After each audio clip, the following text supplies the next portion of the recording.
Desejo cumprimentar a todos com a paz do Senhor Jesus Cristo. Amém. Glória ao nome do Senhor. Irmãos, aproveitando que estamos em pé, gostaria de convidá-los a fazermos uma leitura no texto bíblico. Abra sua Bíblia, por gentileza. Primeira carta de Paulo aos Tessalonicenses, texto bastante conhecido dos irmãos. Capítulo 4,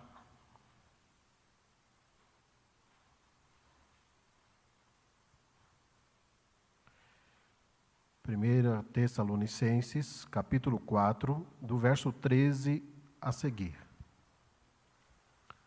Glória ao nome de Jesus. Primeira carta de Paulo aos Tessalonicenses, 4 e 13 nos diz: Não quero, porém, irmãos, que sejais ignorantes acerca dos que já dormem, para que não vos entristeçais, como os demais que não têm esperança. Porque se cremos que Jesus morreu e ressuscitou, assim também aos que em Jesus dormem, Deus os tornará a trazer com ele.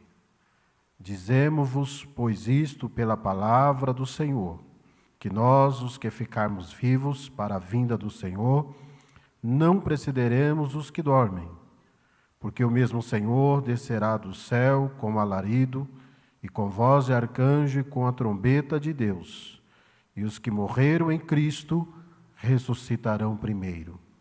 Depois nós, os que ficarmos vivos, seremos arrebatados juntamente com eles nas nuvens, a encontrar o Senhor nos ares, e assim estaremos sempre com o Senhor.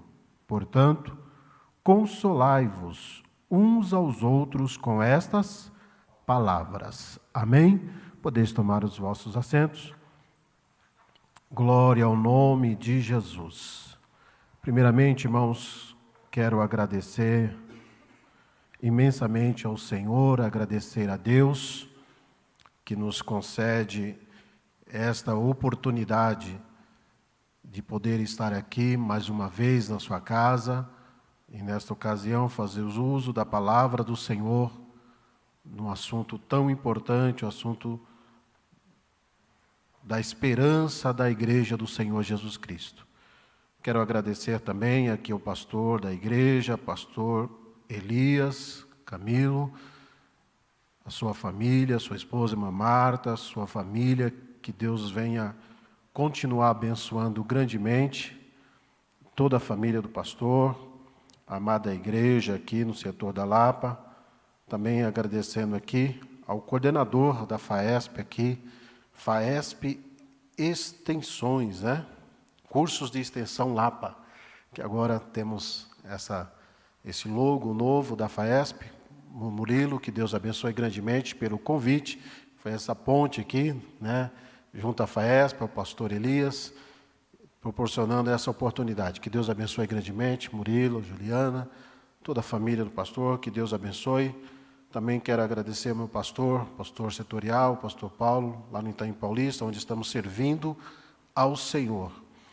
Deus abençoe pastor Paulo, pastor Joel, todos os obreiros aqui do setor da Lapa, que o Senhor continue abençoando, irmãos, e prosperando cada dia mais esse setor, abençoando a sua obra. Aos alunos da FAESP aqui, da Lapa, também lá do Itaim, que alguns acompanham este culto nessa noite. Que Deus abençoe grandemente. Queridos irmãos, eu quero, neste momento, fazermos aqui uma introdução a este assunto, dizendo que nós temos vários tópicos aqui foram abordados no livro, dentro da perspectiva, irmãos, da doutrina, da crença da nossa igreja.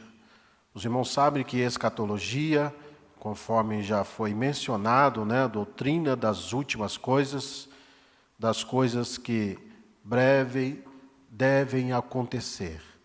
Então é um assunto bastante extenso, mas eu quero aqui no tempo irmãos, que nos é proporcionado falarmos sobre os principais tópicos dessa doutrina. Louvo a Deus também pela minha família. Minha esposa não pôde estar aqui hoje, mas se Deus quiser estará conosco na sexta-feira. Que Deus abençoe grandemente, dê saúde, minha esposa. Minha filha, que congrega aqui com os irmãos, né, meu genro Bruno, estão aqui congregando, sendo pastoreado pelo pastor Elias. Deus abençoe a nossa família. Irmãos, sobre o assunto de escatologia, primeiramente, né, nós queremos falar sobre alguns pontos interessantes dentro da escatologia, que a finalidade, irmãos, de tratarmos o assunto não é, como muitos imaginam, né, para colocar medo na pessoa.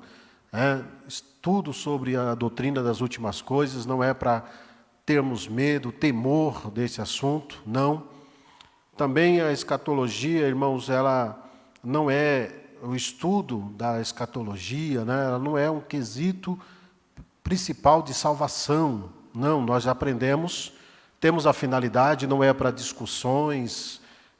O estudo da escatologia, conforme nós vimos na Bíblia Sagrada, na verdade é para nos trazer consolo. Quando nós analisamos a palavra do Senhor sobre as promessas, as profecias, irmãos, para nos trazer consolo, conforto para a nossa alma. E não pelo contrário, né, para nos colocar medo, não. Quando nós analisamos o que a Bíblia fala sobre as coisas que hão de acontecer, é justamente essa finalidade, consolar os nossos corações. Inclusive, Paulo fala aqui no último verso que nós lemos: portanto, consolai-vos uns aos outros com estas palavras. Amém? E primeira coisa, irmãos, é claro que sabemos que nesta área da escatologia existem várias teorias, interpretações de algumas correntes teológicas. Nós não vamos entrar, irmãos, em discussões de correntes teológicas, claro que não é essa a questão, pois a nossa igreja, a Assembleia de Deus, ela já tem uma doutrina definida, inclusive, sobre esse assunto, sobre a volta de Cristo pré-tribulacionista. Então nós já temos uma doutrina pré-definida já pela crença da igreja, mas não é essa a questão que nós queremos começar a mencionar aqui, irmãos, dentro da escatologia. Nós temos alguns pontos, primeiro, irmãos, a considerar. Eu até, antes de falar da vinda de Cristo, começo falando sobre outro assunto que eu acho muito importante, porque, irmãos, a doutrina das últimas coisas fala sobre o que vai acontecer, ela é antiga. Na época, irmãos, do Antigo Testamento, principalmente, nós temos vários livros escatológicos, porções que temos textos escatológicos, e para eles ainda muita coisa haveria de se cumprir, e para nós hoje já se passaram. Muitas profecias já se cumpriram, que para nós hoje deixou de ser escatologia, mas temos algumas promessas, algumas promessas que ainda hão de se cumprir, e é nessa base que nós estaremos falando aqui. Então, o termo escatologia temos aí, conforme foi colocado, é a doutrina das últimas coisas. Não pode passar. Temos no próximo slide os tópicos, porém, isso. Antes de falar sobre a morte, agora nós vamos trazer aqui esse ponto. Irmãos, porque o grande evento da escatologia que nós aguardamos, o grande evento que nós aguardamos, isso de forma coletiva, é o arrebatamento da igreja. Se Deus permitir, estaremos falando sobre o arrebatamento da igreja na sexta-feira, entrando um pouquinho mais sobre o arrebatamento da igreja. Mas antes do arrebatamento, nós colocamos esse tópico sobre a morte, o que é morte. Por quê? Que tem a ver com a escatologia? Ele é um assunto, irmãos, que às vezes não queremos falar, abordar esse tópico, mas ele é uma realidade nas nossas vidas e que nos levam diretamente para a eternidade. Nos dias de hoje, constantemente, nós temos pessoas partindo para a eternidade. Então, o grande evento que a igreja aguarda é o arrebatamento da igreja. Mas antes do arrebatamento, irmãos, tem acontecido e vai acontecer ainda, irmãos, essa passagem para a eternidade de forma individual. que é a morte, e eu quero falar um pouquinho hoje sobre a morte e sobre o estado intermediário, ou seja, para onde as pessoas vão após a morte, que é uma coisa que realmente incomoda, né? Nos traz dúvidas aí sobre esse assunto. Então eu quero abordar, pela graça do Senhor, esses dois tópicos principalmente. Irmãos, nós estamos baseados aqui, irmãos, na palavra de Deus, é um assunto doutrinário, um assunto da palavra de Deus, e cremos que a Bíblia Sagrada, irmãos, é a regra de fé e prática, infalível palavra de Deus. Então nós cremos, irmãos, que o que Deus fala, como a própria Bíblia nos diz, passarão os céus e a terra, mas as minhas palavras não hão de passar. Então o que Deus fala, nós cremos, irmãos, na Bíblia Sagrada, que é a palavra de Deus e há de se cumprir tudo aquilo que Deus tem falado. Falar sobre a volta de Jesus, a vinda de Jesus, irmãos, é claro que ela foge um pouco da realidade, às vezes, no cotidiano. Assim como exemplo, nós temos aqui, irmãos, alguns pontos importantes sobre a vida de Jesus. Irmãos, recordam que lá no início, antes de falarmos desse assunto, lá no início, quando o homem pecou, que o pecado realmente ele separa, afasta o homem de Deus. Quando o homem pecou, Deus fez uma promessa lá em Gênesis 3:15, que da semente da mulher levantaria um que ia esmagar a cabeça de Satanás. Irmãos, ali estava a primeira promessa sobre a vinda do Salvador. Lá em Gênesis 3:15, a primeira promessa sobre a vinda do Salvador da humanidade. E o tempo foi passando no Antigo Testamento, o tempo foi passando, temos aí algumas dispensações, inocência, consciência, quem é dispensacionalista acredita nessas dispensações, inocência, consciência, governo humano, lei patriarcal. O tempo foi passando, irmãos, e ainda as pessoas aguardavam, quando vai aparecer o Salvador? Quando vai aparecer o Libertador? Então, irmãos, conforme o tempo foi passando, Deus foi usando profetas para mencionar o que haveria de acontecer. Deus, por exemplo, usou, irmãos, o profeta Isaías para dar alguns detalhes. Para eles era escatologia, para eles ainda era algo que ainda ia acontecer. Por exemplo, Deus usou Isaías 7,14, dizendo que, irmãos, o nascimento do Salvador seria através de uma virgem. O nascimento do Salvador seria através de uma virgem. Portanto, o mesmo Senhor vos dará um sinal. Eis que uma virgem conceberá e dará à luz o filho, e será o seu nome Emanuel, Deus conosco. Então, o tempo foi passando, Deus foi começando a mostrar, irmãos, como aconteceria a vinda do Salvador. Por exemplo, ele disse também até o local do nascimento do Salvador. A cidade do nascimento, Miqueias profetizou sobre ela, E tu, Belém, Efrata. Então, Deus começou a mostrar, irmãos, Isaías, 700 anos aproximadamente antes de Cristo, irmãos, Deus começou a mostrar para ele como seria o Salvador. Começou a mostrar para ele onde ele nasceria, o seu nome, começou a mostrar, irmãos, o seu sofrimento, a sua morte vicária, que ele, irmãos, iria morrer em nosso lugar. Então Deus começou a mostrar isso lá no Antigo Testamento ainda. Eles tinham essa esperança que haveria de vir o Salvador da humanidade. É claro que isso foge, irmãos, da regra normal, porque o nascimento de uma criança, irmãos, normalmente ela se dá através do homem e da mulher, concepção através do homem e da mulher. Mas aqui a Bíblia já começa dizendo que o Salvador iria nascer de uma forma diferente. Então tinha, irmãos, que ter fé, acreditar que essa profecia haveria de se cumprir. E quando Jesus nasceu, irmãos, o nascimento de Jesus, ele foi de forma, a concepção, melhor dizendo, foi de forma sobrenatural.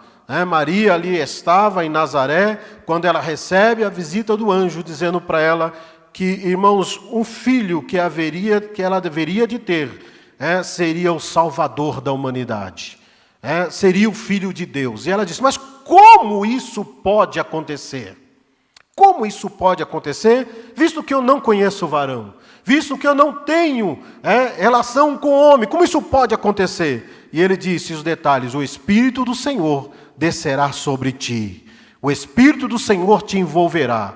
Então o nascimento de Jesus, irmãos, foi uma obra miraculosa. O nascimento de Jesus foi uma obra, irmãos, sobrenatural. Então não dava para se esperar de forma natural, porque haveria de ser pelo Espírito Santo de Deus. Então o nascimento de Jesus, irmãos, foi algo sobrenatural.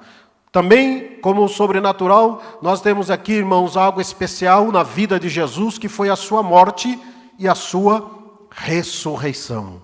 Jesus mesmo disse que ele iria morrer, irmãos, mas ele ressuscitaria ao terceiro dia. Também entra no sobrenatural, porque qual homem pôde chegar a afirmar na história da humanidade? Você pode analisar qual grande escritor, qual grande sábio pôde chegar a dizer que ele morreria e que ele iria ressuscitar novamente.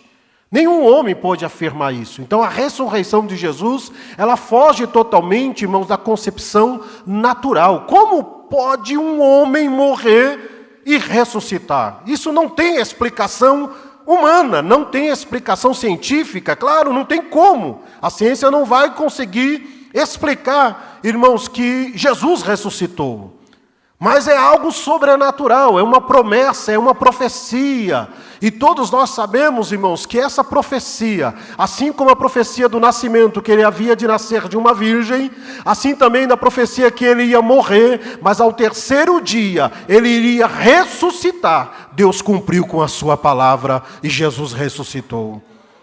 Também nesse mesmo âmbito, irmãos, nós temos aí o terceiro ponto que eu quero colocar agora, irmãos, é a ressurreição, é a volta de Jesus.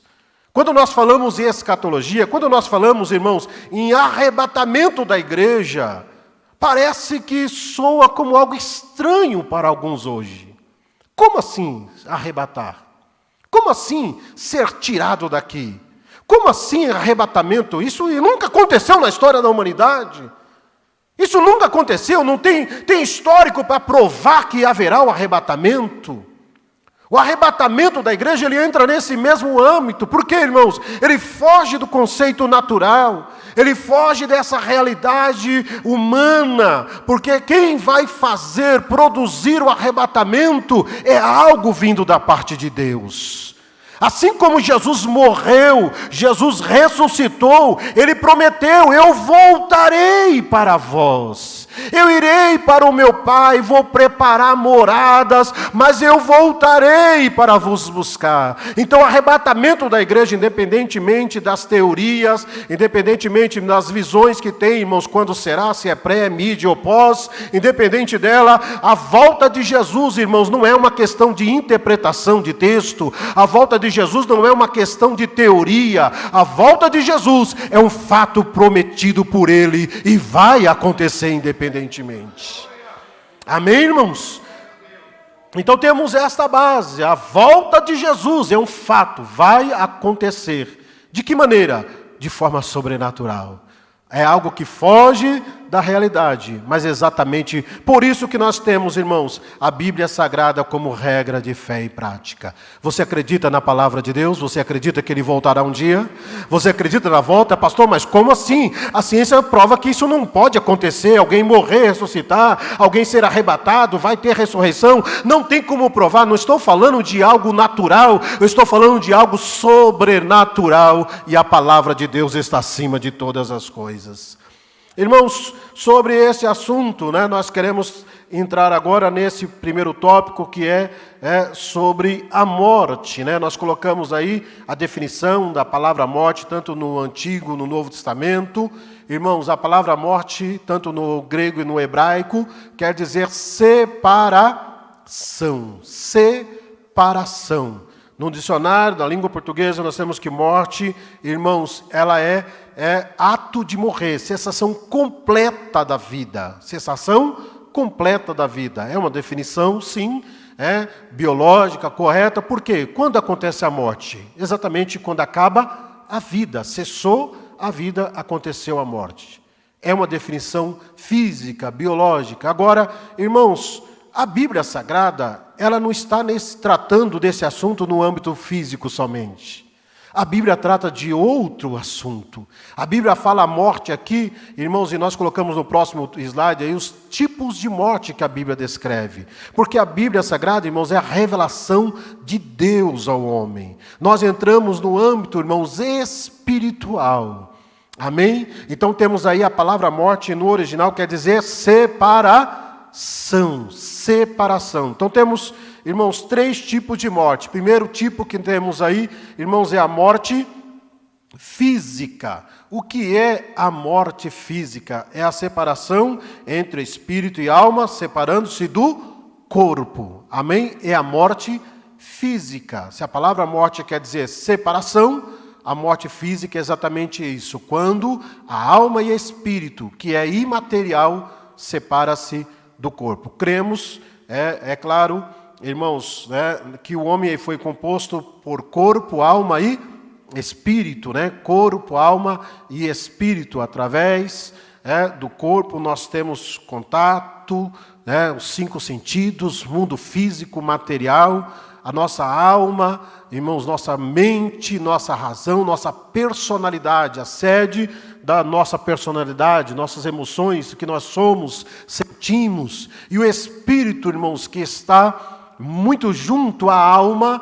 é o que liga o homem a Deus, o que temos comunhão com Deus. Alma e espírito são muito juntos, muito próximo, que alguns textos bíblicos até falam da alma como sendo o espírito, e outros falam do espírito como sendo a alma, na mesma função as duas, por serem muito próximos, muito ligados a alma e espírito, que a Bíblia fala que é o homem interior. O homem exterior, quando a Bíblia usa essa expressão, ela se refere ao corpo, o homem exterior, o corpo, e o homem interior, alma e espírito, o homem interior. Tem um texto que a Bíblia diz, irmãos, que ainda que o meu exterior se corrompa, ali corromper no sentido de degeneração, deterioração, ainda que o meu exterior se corrompa, o meu interior se renova dia a dia. Amém?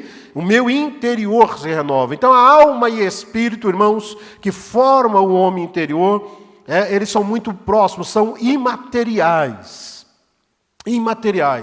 A Bíblia fala, irmão, só tem uma coisa que consegue penetrar na divisão dos dois, que vai lá no íntimo, no âmago dos dois. É a própria palavra de Deus. A palavra de Deus é viva e eficaz, como espada alguma de 2 gumes, mais penetrante, irmãos, do que a espada alguma de 2 gumes, e penetra até a divisão da alma e do espírito, das juntas e medulas, é apta para discernir pensamento, intenção do coração.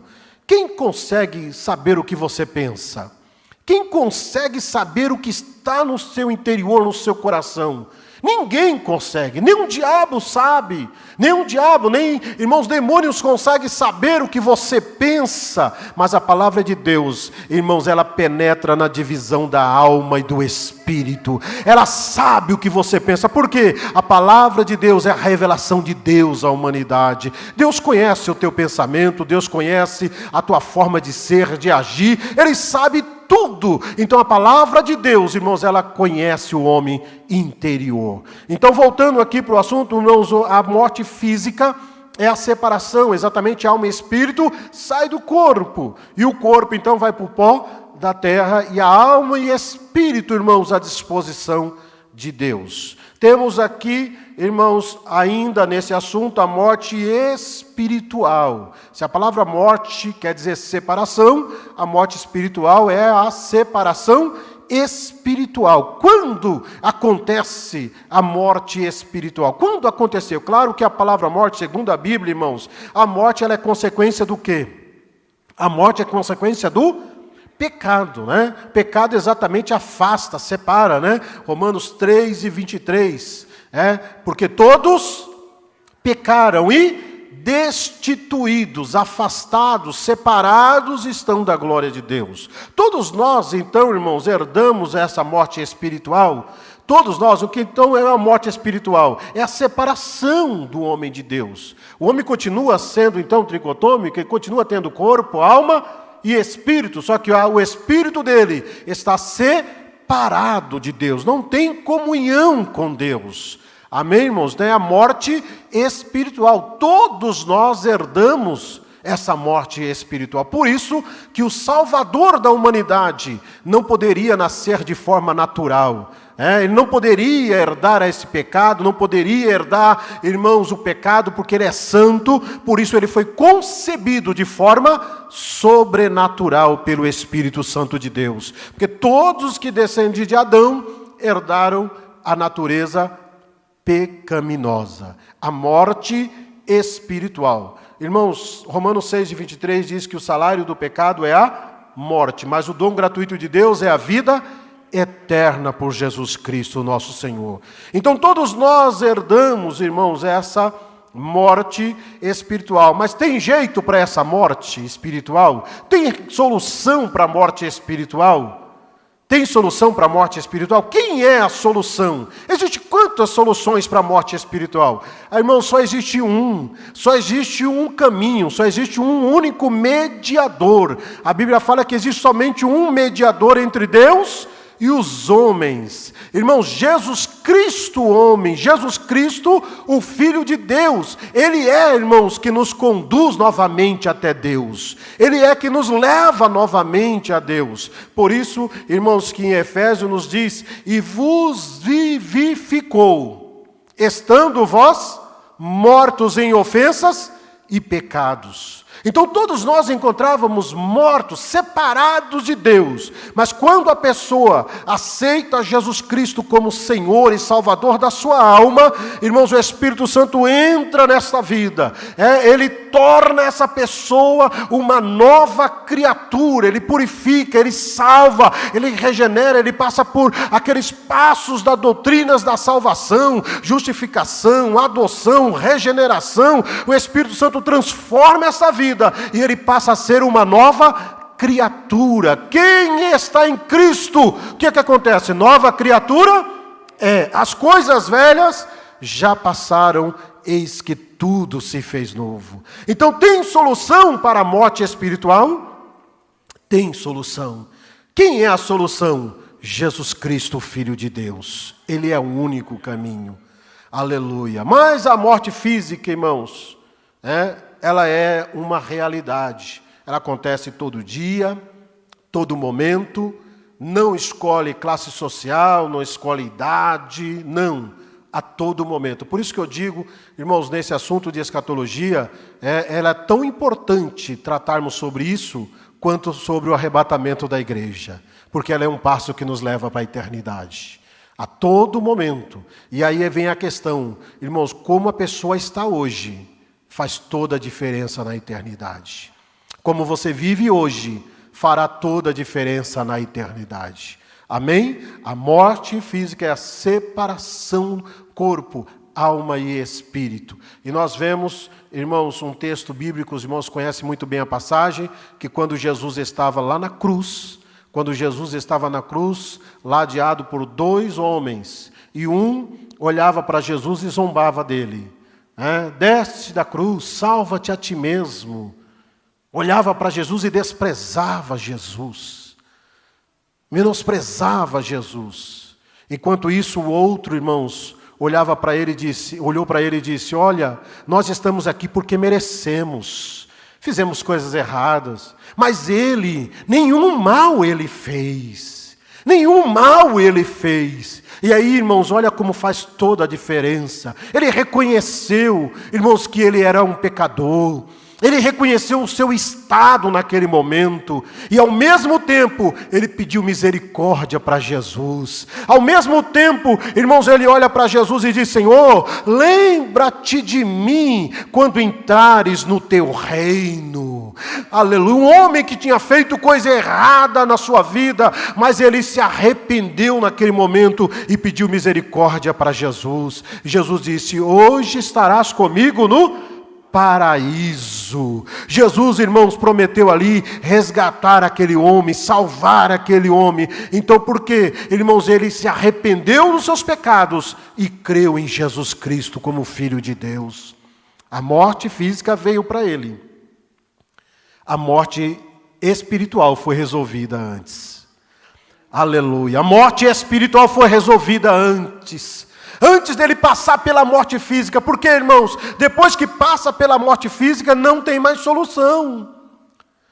Aleluia. A oportunidade é enquanto a pessoa está aqui.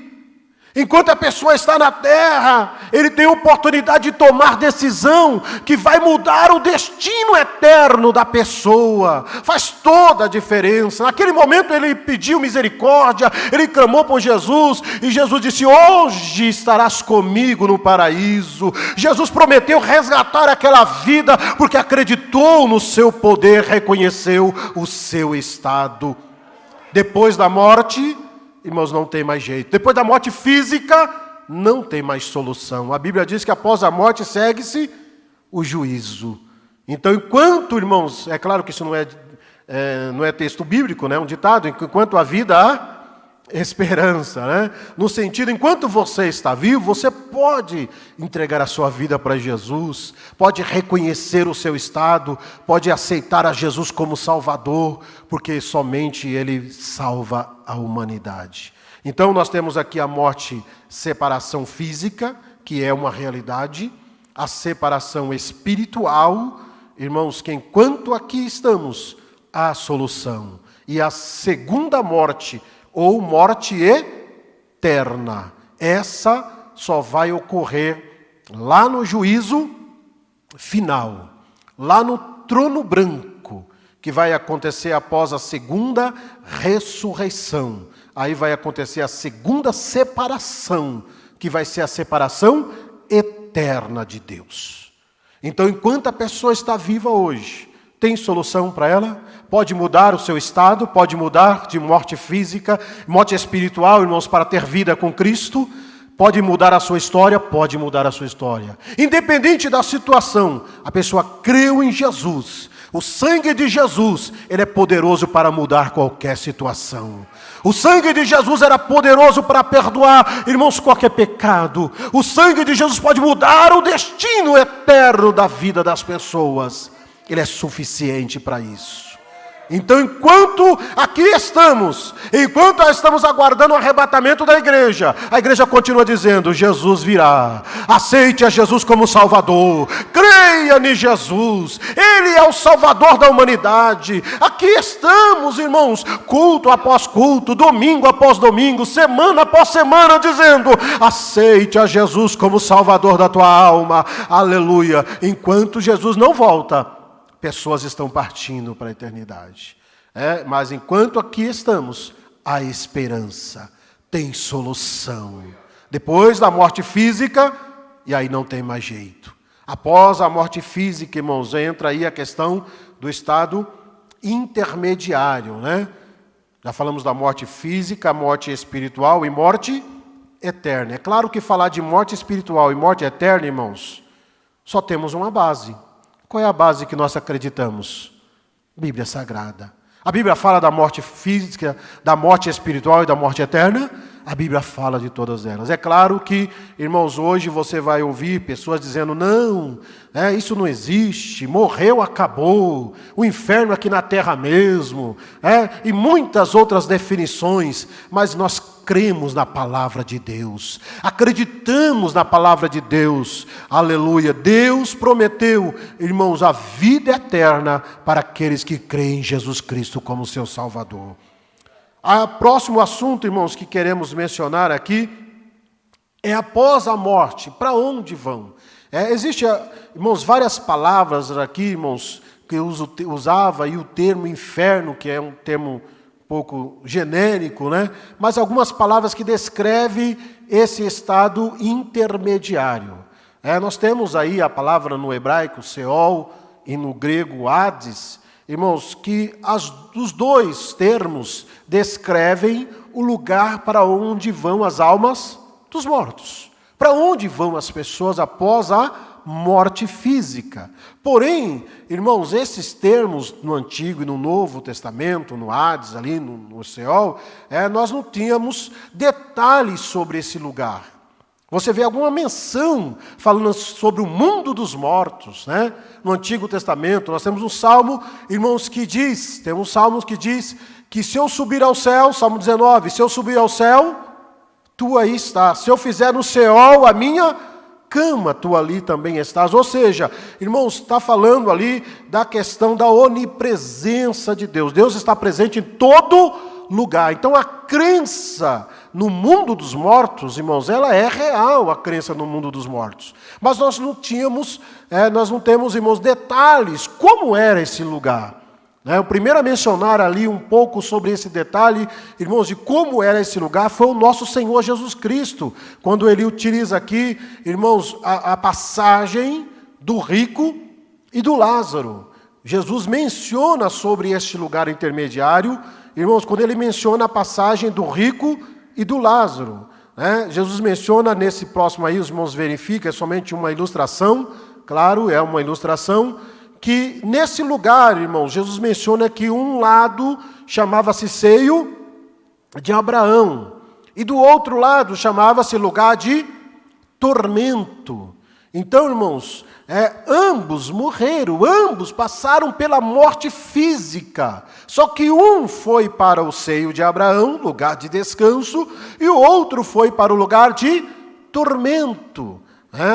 Um foi para um lado, o outro foi para o outro. E o que nós temos, irmãos, Jesus mencionando aí, irmãos, nessa passagem, que havia um grande abismo que separava um do outro. Um do outro. Então esse é o texto, irmãos, que nos traz aí um pouco sobre essa ilustração, que quem parte com Deus, pastor, mas como no Antigo Testamento, se Jesus ainda não tinha vindo no Antigo Testamento, como é que eles partiam com Cristo? Mas no Antigo Testamento, eles partiam na esperança, eles acreditavam, a salvação sempre foi pela fé, nunca foi pelas obras, eles acreditaram na palavra de Deus, acreditaram na revelação de Deus. Amém, irmãos? Não foi por obras, as obras não salvam, a salvação sempre foi pela fé.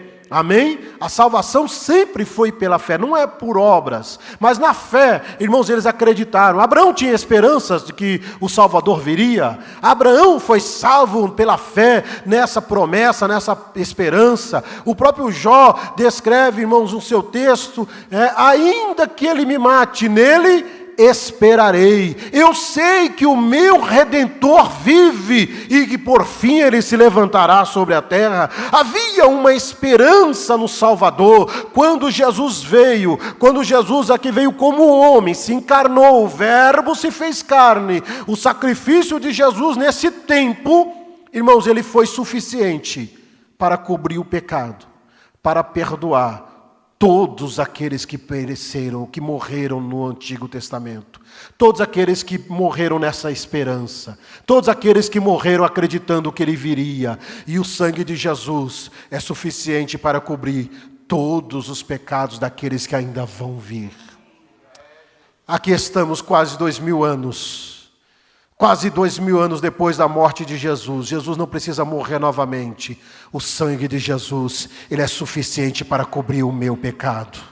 O sangue de Jesus é suficiente para cobrir o pecado daqueles que ainda vão nascer. Como assim, pastor? Porque, irmãos, o tempo é para nós. Passado, presente e futuro é para nós. Deus já sabe tudo. Deus conhece tudo. Deus sabe tudo. O sacrifício de Jesus, ele é suficiente para cobrir o pecado de toda a humanidade, daqueles que acreditam, que aceitam a Ele como Salvador.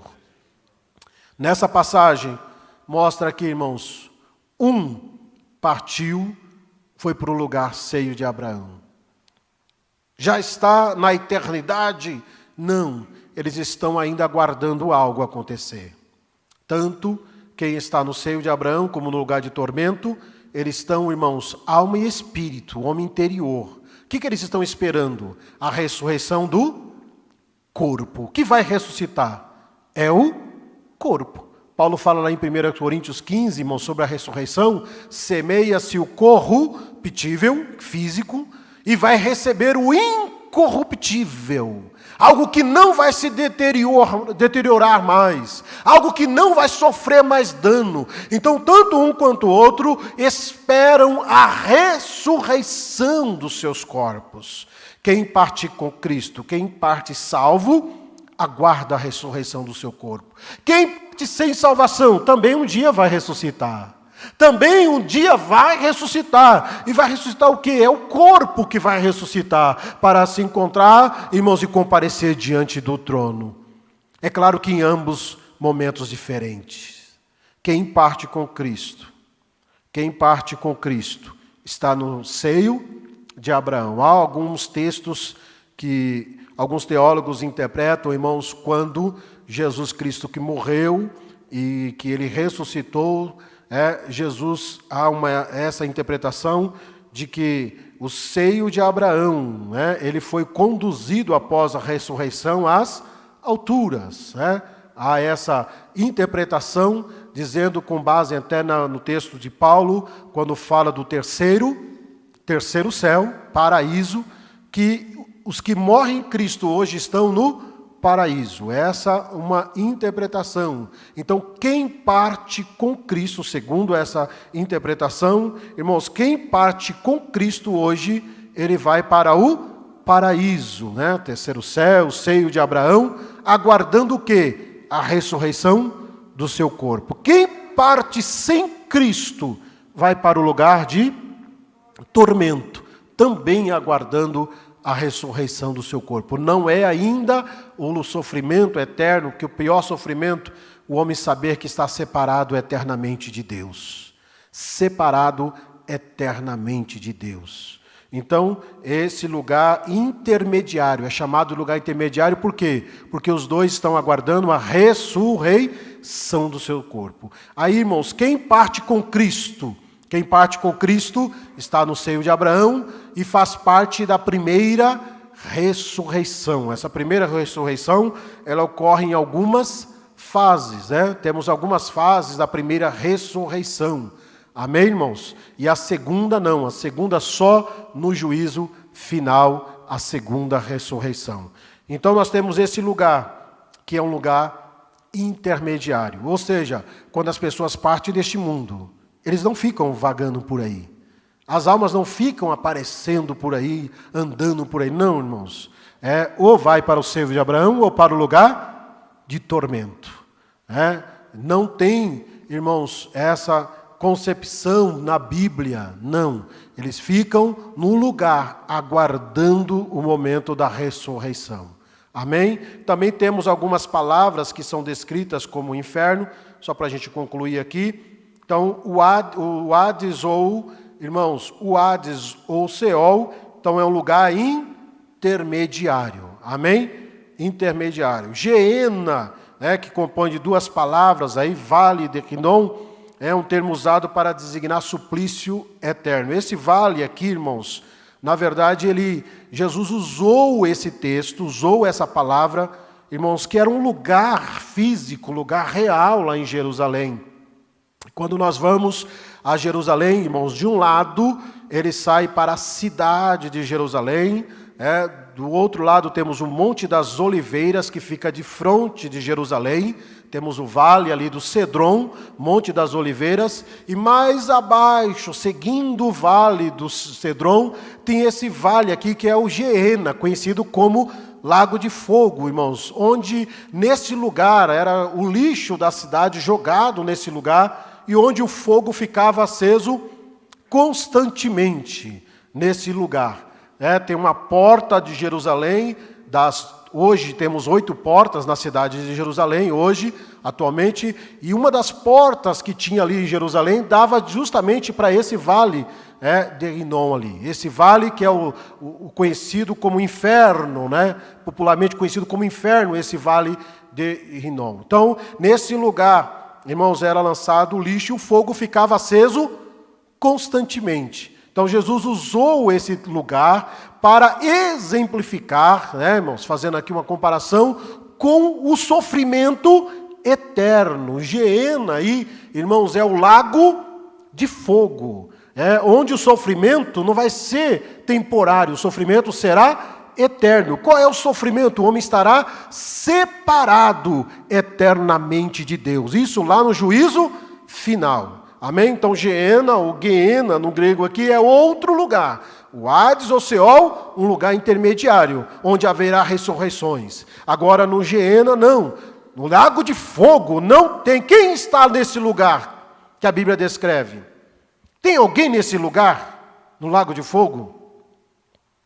Não tem ninguém nesse lugar. Quem vai ser primeiro lançado no lago de fogo?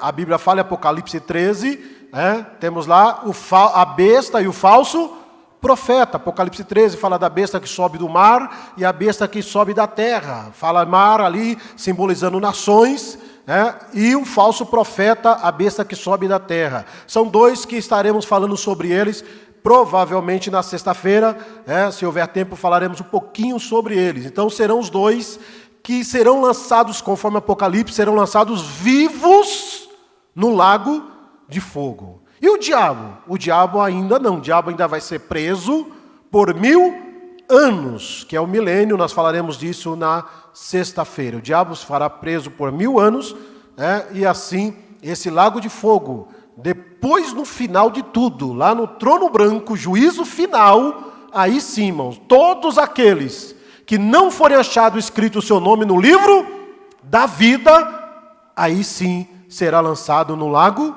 de fogo. Amém? Então esse Geena aqui, ou inferno, lago de fogo, ainda não tem ninguém lá. E nem adianta mandar o diabo expulsar demônio, mandar ele para lá, para o inferno, o lago de fogo, que ele não pode ir. Não tem ninguém. Quem vai ser lançado, segundo a Bíblia, é o anticristo, o falso profeta, depois Satanás, os anjos caídos e todos aqueles que não forem achados escrito o seu nome no livro da vida. Também temos mais um aí, que é o Tártaro, Tártaro é o mais profundo do abismo no Hades. Então lá no Hades, irmãos, havia o que? Uma separação, e tinha um grande abismo separava um do outro. Tanto que Jesus disse na passagem, quem está do lado de cá não pode passar para lá. Quem está lá não pode vir para cá. Tem um grande abismo. Então o Tártaro seria o que? O poço do abismo. Poço do abismo. Esse lugar, irmãos, ele é descrito em duas passagens, principalmente, 2 Pedro 2 e 4 e Judas 6. Judas 6, 2 Pedro 2 e 4 fala desse lugar. Quem que se encontra nesse poço do abismo, ou prisões eternas? Quem que se encontra nesse lugar? Segundo Judas, irmãos, alguns anjos que não guardaram o seu principados, anjos caídos, anjos que tinham poderes de príncipes, anjos que tinham autoridades, foram aprisionados no poço do abismo, estão presos conforme a Bíblia Sagrada. Então temos aqui essas passagens que descrevem, irmãos, sobre esse lugar. Então nós observamos aqui que já temos lugares diferentes, Seol ou Hades é um lugar intermediário, lugar que se encontra as almas daqueles que partiram. Sem Deus, lugar de tormento. Com Deus, com Jesus Cristo, estão no seio de Abraão, aguardando o quê? A ressurreição dos seus corpos. Amém, irmãos? Estão em descanso. Paulo usa irmãos, alguns termos quando ele fala que era melhor estar, eu desejei estar com Cristo, mas por causa de vós eu vou estar aqui ainda.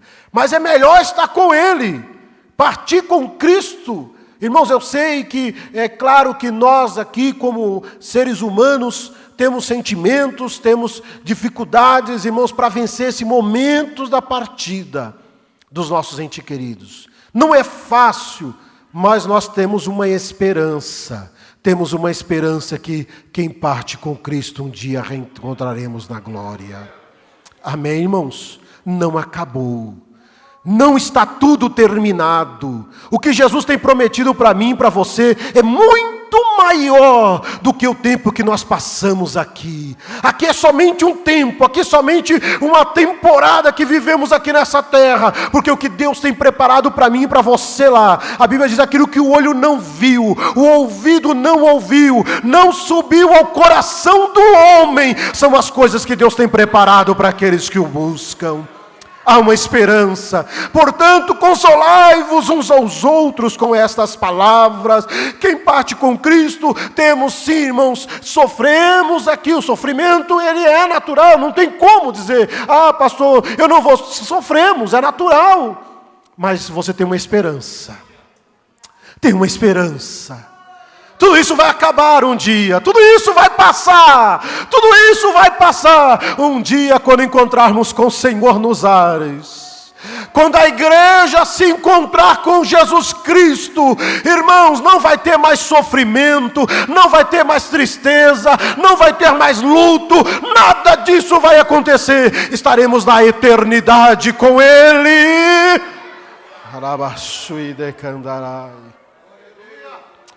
Será maravilhoso estar com Jesus.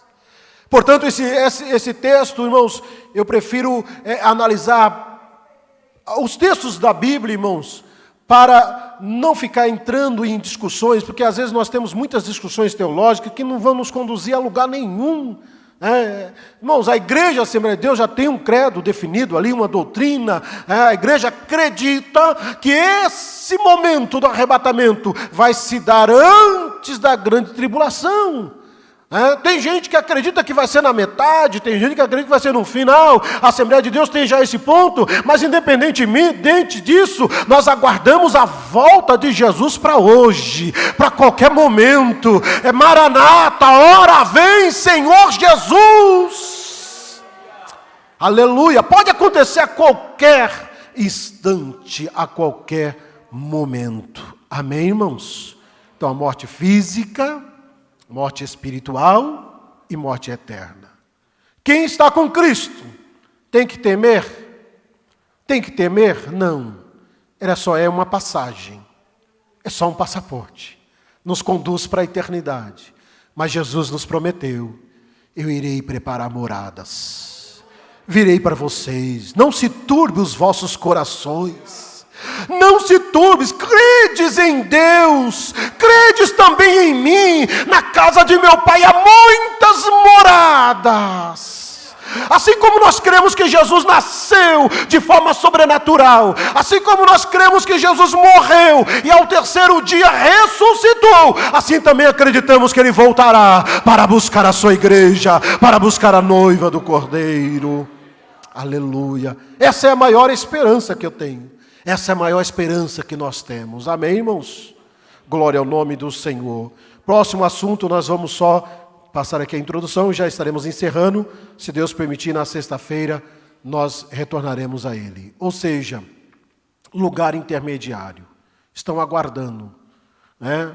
Lá, alma e espírito. Tem consciência do que são? Tem consciência do que foram? Sabem, irmãos, por que estão lá? Sim.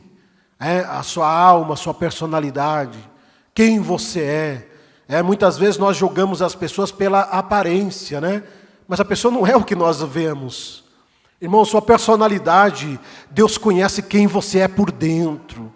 Muitas vezes nós olhamos para uma pessoa, fazemos 1001 análises, Olha, fulano de tal parece ser assim, parece ser assado. Nós analisamos o exterior, mas nós louvamos a Deus, porque Deus não olha para o exterior, Deus olha para o teu interior, Deus olha para a tua alma, quem você é, e só Ele te conhece realmente do jeito que você é. Por isso, nós podemos louvar a Jesus. A Bíblia diz que o Espírito Santo, irmãos, testifica conosco. O Espírito Santo testifica com o nosso espírito, dizendo que nós somos filhos de Deus. Nós não estamos aqui porque alguém fez a nossa cabeça. Não foi alguém que nos convenceu. Quem fez isso foi o Espírito Santo de Deus que te convenceu. Ele tocou no teu interior, Ele comunicou com o teu espírito. Você sabe que Ele, aleluia, é real. Ele fala conosco. A Bíblia nos fala que os verdadeiros adoradores adorarão ao Pai em espírito e em verdade. Amém, irmãos? Aleluia. Aqui nós estamos numa reunião, não é somente uma reunião qualquer, não, irmãos. É numa reunião espiritual, é numa palavra espiritual, uma palavra que muda, irmãos, a nossa história e nos conduz para uma eternidade com Deus. Amém? Se Deus quiser, que sexta-feira falaremos sobre o arrebatamento da igreja, sinais da vinda de Cristo. Amém, irmãos? Arrebatamento da igreja. Sinais. Será que Israel é um sinal para nós hoje também? Será que a nação de Israel é algum sinal para nós? Não podemos marcar a data de arrebatamento da igreja, pelo amor de Deus. Amém, irmãos? Pode ser o maior pregador da história, que marcar a data do arrebatamento da igreja, não creia. Fique com a Bíblia. Amém? Fique com a Bíblia. Mas sinais é para indicar, está chegando a hora. Está chegando o tempo. Depois que a igreja for arrebatada, a igreja participará das bodas do Cordeiro. Falaremos sobre isso sexta-feira. Depois das bodas, antes das bodas do Cordeiro, a igreja participará do tribunal de Cristo. Tribunal de Cristo. Que maravilha! Não é para ninguém ser condenado. Que tribunal é esse? Irmãos, não é para ninguém ser condenado, galardoado. Tribunal de Cristo, bodas do Cordeiro, arrebatamento da igreja, os mortos ressuscitarão primeiro. Quem vai ressuscitar? Só quem está ali no paraíso, no seio de Abraão. Quem está no lugar de tormento não vai ouvir o soar da trombeta. Quem está no lugar de tormento não ouvirá o soar da trombeta. Mas quem está descansando no Senhor ouvirá o soar da trombeta. Vai ser um dia maravilhoso, um dia, um encontro inesquecível. Gente de todo lugar, todo povo, tribo, língua e nação, nos encontraremos no mesmo instante, no rapto da igreja. Nos encontraremos, irmãos, com Jesus. O noivo aguarda esse encontro maravilhoso com a noiva do Cordeiro. A igreja estará com Jesus. Enquanto isso, nós vamos dar uma vislumbrada aqui o que vai acontecer aqui na grande tribulação, Dias difíceis. Amém, irmãos? Que Deus abençoe. Muito obrigado, pastor. Muito obrigado. Glória a Deus, pastor Elias. Obrigado aos pastores aqui nesta noite. Que Deus em Cristo abençoe. Hoje é um culto de ensino, irmãos, voltado aqui para a escatologia, mas eu gostaria de saber se temos alguém que está aqui nessa noite que ainda não entregou a sua vida para Jesus, ainda não aceitou Jesus Cristo como Salvador da sua alma, ou se você está afastado dos caminhos do Senhor e deseja voltar à casa do Pai, você mesmo que está acompanhando, está acompanhando a transmissão deste culto nessa noite, ouviu esta palavra, Deus falou com você, o Espírito Santo de Deus, Ele está onde você está agora. O Espírito Santo de Deus está aí te ouvindo. É você que quer retornar à casa do Pai, fala, Senhor, eu preciso voltar, eu preciso aceitar Jesus Cristo como Salvador da minha alma. Jesus Cristo está neste momento te ouvindo.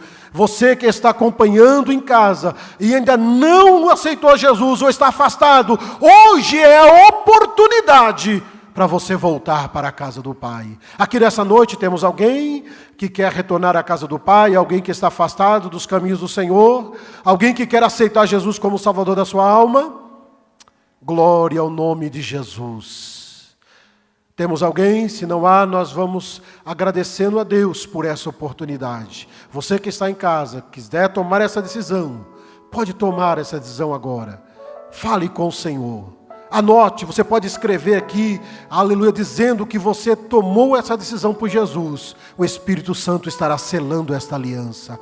O Espírito Santo estará te ouvindo agora. Em nome de Jesus, que Deus abençoe. Muito obrigado, pastor, pela oportunidade.